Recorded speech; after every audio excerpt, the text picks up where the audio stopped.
Hi, this is John from Gettysburg Healthcare Consulting, and I'm back today to talk about the Senate passed version of the Inflation Reduction Act of 2022. You remember last time we talked about the version that was proposed by the Democrats in the Senate. Today we'll talk about what the Senate voted on along party lines 5150 to pass on to the House for their review.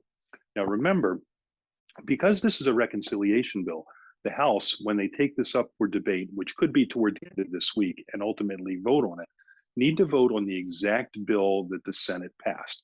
So there shouldn't be, assuming the bill's passed, any changes. But today we do want to talk about some of the changes that are in the bill that may be of interest to you.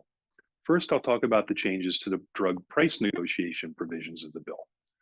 First, the Senate passed a version that would start in 2025 instead of 2026, potentially opening the door for more savings and additional drugs to be eligible for price negotiation. Second, the Senate is requiring more transparency in this process.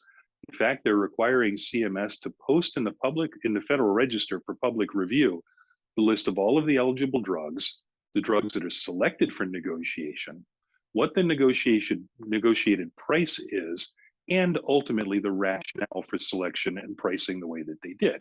And that all has to be made available in the Federal Register. The prices are also going to be posted on CMS's website. Another important change is that the Senate passed bill includes a provision that would apply the process to up to 10 drugs in the first year and up to 15 in subsequent years.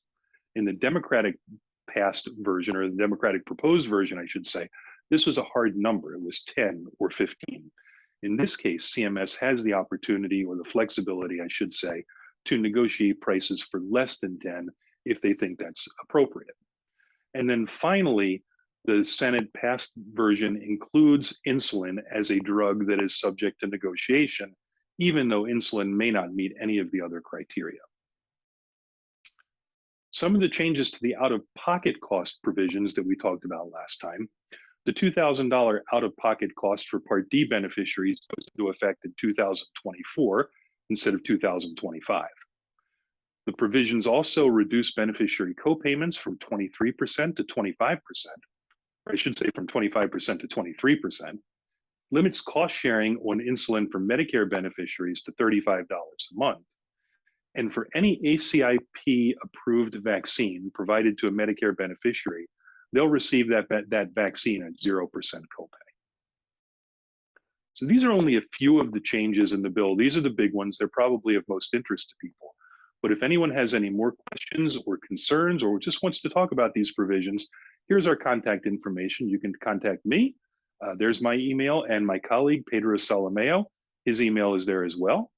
And if you want to, you can scan this QR code or visit the URL that's on the screen here and sign up for our upcoming newsletter where we will be keeping you informed of all of the changes to health policy and market access issues.